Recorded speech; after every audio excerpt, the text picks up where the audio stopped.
শুরু করিতেছি মহান আল্লাহ রব্বুল আলমিনের নামে, যিনি পরম করুণাময় অত্যন্ত দয়ালু। আমাদের সিলেটের একটা উদ্দেশ্য নিয়ে আমি ভিডিওটা বানাচ্ছি। আমার সিলেটের যে ভাই বন্ধু হলে যে উদ্যোগটা নিচ্ছ, এটার উদ্দেশ্য ভিডিও।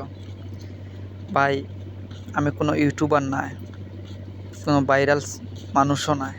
ছোট্ট একজন মানুষ হইয়া আমার বিবেকের সাথে বিবেচনা করিয়া আমি দেখিয়া সেই ভিডিওটা বানাইছি। যদি আপনারা হাতে সময় থাকেন, আপনারা নজরে যদি যায়, তাহলে ভিডিওটা দেখে যাবেন। আপনারা সবাই যে মিলিয়া আমাদের সিলেটে বৃদ্ধাশ্রম বানানোর পরিকল্পনা নিচ্ছেন ভাই, আপনার উদ্দেশ্যে।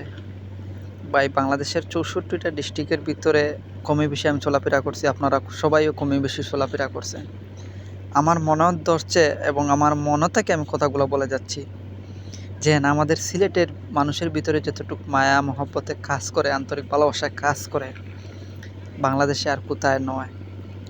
এই জন্য বলছি বড় ভাই, যে সিলেটে বৃদ্ধাশ্রম বানাইয়া আমাদের মা বাবা অবহেলার প্রার্থী বানাইয়া সেই জায়গায় রাখার চেষ্টা না করিয়া কোনো না কোনো মসজিদে, কোনো না কোনো মাদ্রাসায় টাকাগুলো ব্যয় করেন।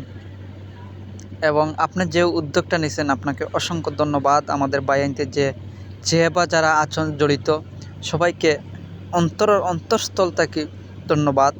যেন আপনারা যে পরিকল্পনাটা নিচ্ছেন, এটাও একটা ভাগ্যজনক, দুর্ভাগ্য না, এটা সৌভাগ্য একটা জিনিস। কিন্তু একবার ভেবে দেখেন বড় ভাই, বৃদ্ধাশ্রমটা না বানাইয়া দুজি মসজিদ মাদ্রাসা দুজি কাজ করেন, ওটাও একটা এবাদতের কাজ। আর আমরা পড়ার জায়গাত এবং পড়ার সময় বলি যে আমাদের সিলেটে বৃদ্ধাশ্রম নাই। আর আমাদের সিলেটের মানুষের ভিতরে যে মায়া কাজ করে, সে মায়াটা আর বিভিন্ন কোথায় কোনো ডিস্ট্রিক্টে গেলে সেটা পাওয়া যায় না। এই জন্য বলছি যে বৃদ্ধাশ্রম যেন খারাপ তা নয়, যে আপনি বৃদ্ধাশ্রমের যে টাকাগুলো অর্থগুলো ব্যয় করতেন, সেগুলো কোনো না কোনো একটা মসজিদ মাদ্রাসায় আপনি ব্যয় করেন।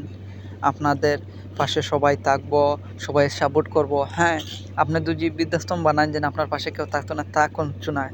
আপনি আপনার অর্থগুলা ব্যয় করবেন, আপনি বানাইবেন, আপনার নামে বানাইবেন, সেটা কেউর যায় আসে না। কিন্তু আমরা এই সব জায়গাত বলি না, আমরা হক্কল চিলেটি একটা কথা, একটা সুর, একটা ভিডিও, একটা যেন সব জায়গায়, বাংলাদেশ নয়, বিশ্বের যে কোনো প্রান্তরে আমরা যাই না কেন, আমরা বুক ফুলাইয়া বলতে পারি যে আমরা চিলেটি বলতে পারি। সবাই ভালো থাকেন, সুস্থ থাকেন। আসসালামু আলাইকুম রহমতুল্লাহি ওয়া বারাকাতুহু।